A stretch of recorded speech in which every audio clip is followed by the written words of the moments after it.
আসসালামু আলাইকুম সভাপতি সাহেব। ওয়ালাইকুম আসসালাম। তাহলে তুমি আমাদের মসজিদের নতুন ইমাম, ওই যার সঙ্গে রাত্রে কথা হয়েছিল? জি, আমি গত রাত্রে রওনা দিয়েছিলাম, রাস্তায় একটু দেরি হয়ে গেল। একটু অল্প বয়সী ছেলে সব দিশে, ওকে দিয়ে কি গ্রাম চলবে? আগের যে হুজুর ছিল ও অন্তত দাড়ি পাকা আল্লাহ মানুষ ছিল, এ কি অবস্থা! শোনো খন্দকার, এই অল্প বয়সী ছেলে আমাদের কথাবার্তা ঠিকঠাক মতো শুনবে, আমরা যা বলবো ও তাই শুনবে। কিন্তু চুল পাকা ও ধরো ও এসে ওর মতবাদ চালাবে, বোঝনি কথা? ঠিক আছে না? শোনো হুজুর, এই গ্রামের কমিটির কথাই শেষ কথা। আমরা যা বলবো সেটা তোমার অক্ষরে অক্ষরে পালন করতে হবে, বুঝেছো? জি সভাপতি সাহেব, আমি তো আপনাদের খেদমত করার জন্য এসেছি। খেদমত? ভালোই তো তেল মারা শিখেছে আর কি। যাই হোক, চলো তোমার মসজিদটা চিনিয়ে দিই। সভাপতি সাহেব কিছু বললেন? না না না, চলো মসজিদটা চিনিয়ে দিই। এখন তো চলো সেক্রেটারি, চলো মসজিদটা চিনিয়ে দিই। হুজুর এসো, এই যে আমাদের মসজিদ, বুঝতে পেরেছো? চলো চলো হুজুর এসো, এই হলো আমাদের মসজিদ।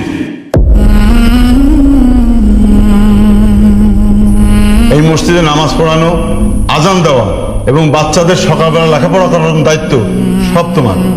আর ওই যে ওই কোনায় পাটি বিছানো দেখছো না, ওই যে একটা বালিশও রয়েছে, এখানে বিছানার চাদর বিছিয়ে এখানে রাত্রে থাকবা। সবই তো বুঝলাম, কিন্তু আমার থাকার জন্য একটা ঘর। আলাদা ঘর? তুমি কি খানদানি মেহমান হয়ে কারো বাসায় বেড়াতে এসেছো নাকি? এটা মসজিদ, ওইটাই তোমার থাকার জায়গা।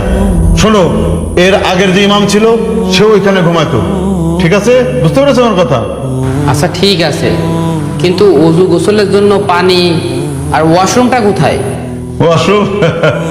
খন্দকার সাহেব শোনো, ইমাম সাহেব ওয়াশরুম চাই। ওই দেখো ওই যে বাগানটা, ওই বাগানটায় কেউ যায় না, ওই বাগানটায় তোমার প্রয়োজনীয় কাজ সারবা। আর খাবার পানি, পানিটা কোথা থেকে আনবো?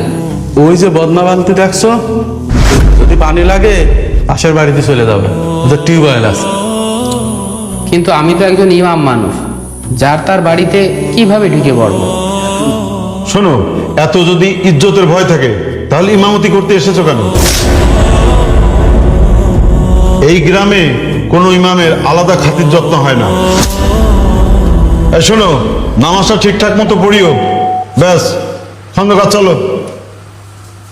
হ্যাঁ শোনো খন্দকার, এসো, ওই ইমাম সাহেবের দিকে একটু খেয়াল রেখো। হ্যাঁ চলো। ঠিক আছে।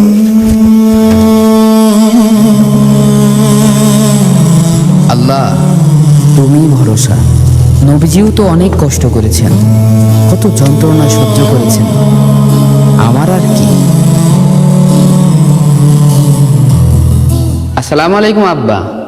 ওয়ালাইকুম আসসালাম বাবা, তুমি ঠিকঠাক মতন পৌঁছায়ছো?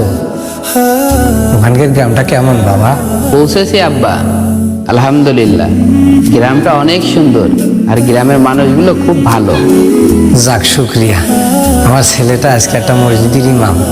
আমার যে কি খুশি লাগছে বলে বুঝতে পারবো না। তোমার মা সারাটা দিন এই কথাটাই কুয়ে বেড়াচ্ছে। আমার শরীর এখন কেমন আব্বা? শরীরটা একটু দুর্বল, তবে চিন্তার কিছু নেই। শোনো, তুমি নিজের খেয়াল রেখো, আর বেতন ভাতা যাই পাও তাড়াহুড়ো করার দরকার নেই, বুঝতে পেরেছো? আগে ওই জায়গার লোকজনের মনটা জয় করো, তারপর দেখবা সব হবে না, বুঝতে পেরেছো বাবা? জি আব্বা, আপনারা দোয়া করবেন। প্রথম বেতন পেলেই আম্মার ওষুধের টাকাটা পাঠাবো। আল্লাহ তোমার ভালো করুক বাবা। তাহলে রাখি। আসসালামু আলাইকুম আব্বা। আচ্ছা আচ্ছা, ওয়ালাইকুম আসসালাম।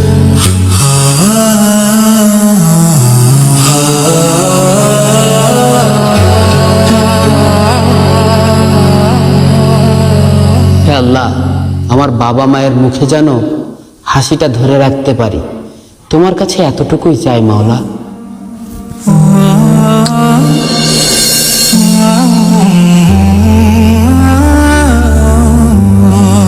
la la la la আসসালামু আলাইকুম হুজুর। ওয়ালাইকুম আসসালাম। কে আপনি ভাই? আমি সাইফুল, এই গ্রামে বাড়ি, রিক্সা চালাই। শুনলাম গ্রামের নতুন ইমাম সাহেব হুজুর হয়েছে, সারাদিন কিছু খাইনি, তাই বৌদ্ধের দুটো রুটি আর একটু গুড় নিয়ে আছি, একটু খেয়ে নেন হুজুর। নেন। গরিব মানুষ তো, এর সাথে বেশি কিছু করতে পারলাম না।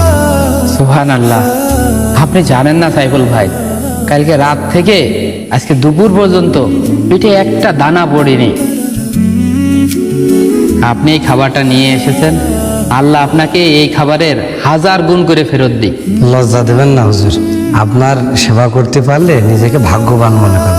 আর হুজুর একটা কথা শোনেন, আমি কিন্তু এই রাস্তায় রিক্সা নিয়ে থাকি, আপনার যখন দরকার হয় আমার ডাক দেবেন, আমি সেই কাজ করে দেব। এই গ্রামে এসে প্রথম আপনার মতন একটা মানুষ পেলাম। ভাই আসেন, একসাথে 2 জন রুটি ভাগ করে খাওয়া নেই। আসেন ভাই আসেন। না না হুজুর, এটা আপনার জন্য, আমি বাড়ি থেকে খেয়েই আসছি। শুক্রিয়া ভাইজান।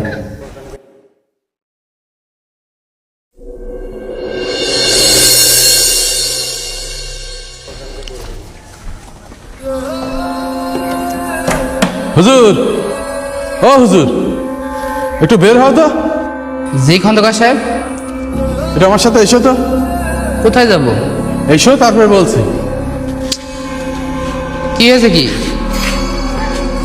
বুঝলাম না, কোথায় নিয়ে যাচ্ছেন আমার? আরে আসো বলছি। বলেন। হুজুর, এই গরুটার গা ধুয়ে দাও দিনি, গরুর গায়ে কাদা গোবর মেখে রয়েছে, ভালো করে গোসল করে দাও। কিন্তু খন্দকার সাহেব, এটা তো আমার কাজ না, আমি তো মসজিদের ইমাম, আমার কাজ তো নামাজ পড়ানো। নামাজের জন্য মানে? এই গ্রামের ভাত গিলবা আর এই গ্রামের লোকের কাজ করবা না? এই মসজিদের সব টাকা কে দেয় জানো? এই খন্দকার দেয়। আর তুমি আমার গরুর গোসল করানো ছোট কাজ মনে করো? না, কাজ ছোট বড় না, কিন্তু কোনো কিন্তু না, যাও কাজ করো। সভাপতি সাহেবের কাছে যদি বলি, বুঝবা কত ধানে কত চাল, আর চাকরি কিভাবে থাকে।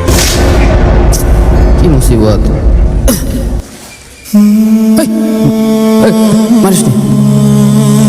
হুজুর গরুর গোসল করা আসছে কেন? হুজুর তো নামাজ পড়াই।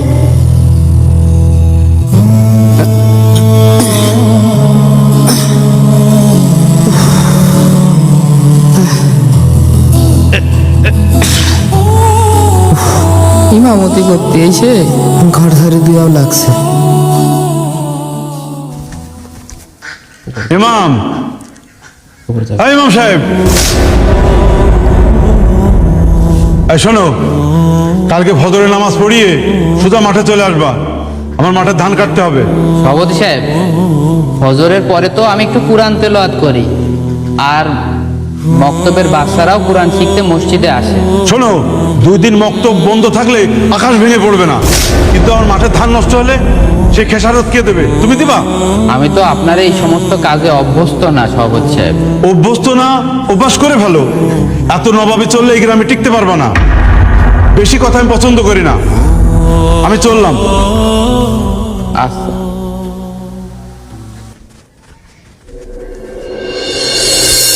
হুজুর, দেয়ালটা একটু গেঁথে দাও দিনি, আজকে মিস্ত্রি সব আসেনি, তাছাড়া তুমি তো বসেই রয়েছে।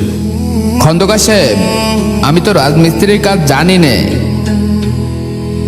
না জানলে শিখে নাও, ইট বালি ধরো, কাজ এমনি শিখে যাবে না।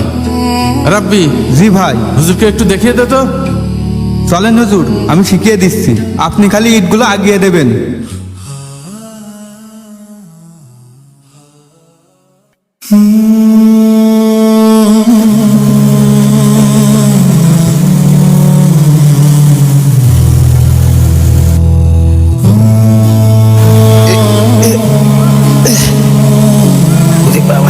কি ভারী, ইটগুলো অনেক ভারী।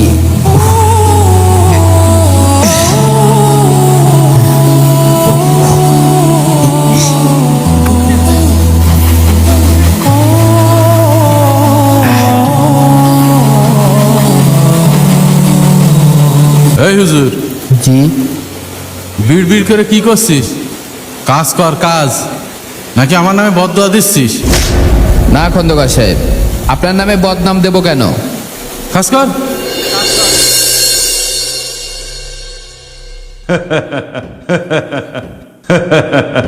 ঠিক ঠিক। আসসালামু আলাইকুম সভাপতি সাহেব। আপনার সাথে একটু কথা ছিল। বলো। 2 মাস হলো আমি আপনাদের মহল্লার মসজিদে ইমামতি করি। নামাজ পড়ানো, মক্তবে ছোট ছোট বাচ্চাদের পড়ানো এবং মসজিদ পরিষ্কার পরিচ্ছন্ন রাখা, পাশাপাশি আপনাদের টুকটাক কাজও আমি করে দিই। আমার বেতনটা খুব দরকার ছিল। গ্রামে আমার আব্বা আম্মা খুব কষ্টে দিন পার করছে। বেতন? এই তো সবে 2 মাস তুমি আসলে, এর ভিতরে বেতন আর টাকা টাকা। শোনো, ইমামের মুখে অত টাকা টাকা মানায় না। সভাপতি সাহেব, দেখলেন তো, আমি আগেই আপনার বলিলাম, কম বয়সী ছেলে 2 মাস যেতে না যেতেই টাকার গন্ধ পেয়ে গিয়েছে। একদম ঠিক কথা বলিলে তুমি। খন্দকার সাহেব, আমি তো আর আপনার কাছে হাত পেতে ভিক্ষে চাচ্ছি না। আমি যে পরিশ্রম করেছি আমার পাওনা টাকাটা চাচ্ছি। পাও না? শোনেন, কমিটির ফান্ডে কোনো টাকা নেই। আল্লাহর রাস্তায় কাজ করেন, কাজ আল্লাহ দেবেন। সভাপতি সাহেব, ইমাম সাহেব তো ঠিকই বলছেন। মানুষটা 2 মাস ধরে। আরে বাবা, তুমি থামো তো। দেখছো না ক্যাশিয়ার আমি কথা বলছি, এর ভিতরে তুমি ঢুকে গেছো। তুমি যাও, টাকা পয়সা হবে, যাও, পরে দেখা করো।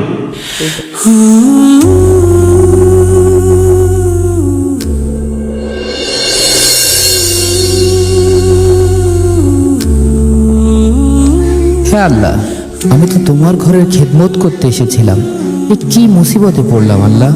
ও আল্লাহ। হুজুর, আপনার মন খারাপ কেন? আরে আপন, না বাবা, মন খারাপ না। তা তুমি আজকে মক্তবে পড়তে আসোনি কেন? আব্বা মাঠে নিয়ে গেছে। হুজুর, একটা কথা জিজ্ঞেস করবো? করো। আপনি তো হুজুর, তাহলে আপনাকে দিয়ে গরু পরিষ্কার করে কেন, ধার কাটায় কেন? বাবা, বড় হলে বুঝবে, মানুষ কখনো কখনো আল্লাহর ঘরের মেহমানকে সম্মান দিতে ভুলে যায়। তুমি কিন্তু বড় হয়ে এমন করবা না, সবাইকে সম্মান দিবা। হুজুর, আমি বড় হলে আপনার মতন হুজুর হব, আর কাউকে দিয়ে গরু পরিষ্কার করাবো না। আমি দোয়া করি তুমি এই গ্রামের সবচেয়ে ভালো মানুষ হবে ইনশাল্লাহ। আল্লাহু আকবার, আল্লাহু আকবার, আল্লাহু আকবার,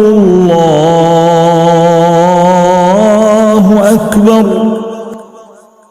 আশহাদু আল লা ইলাহা ইল্লাল্লাহ।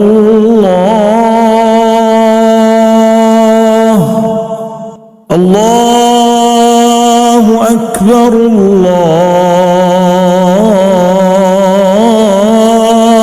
আকবার। লা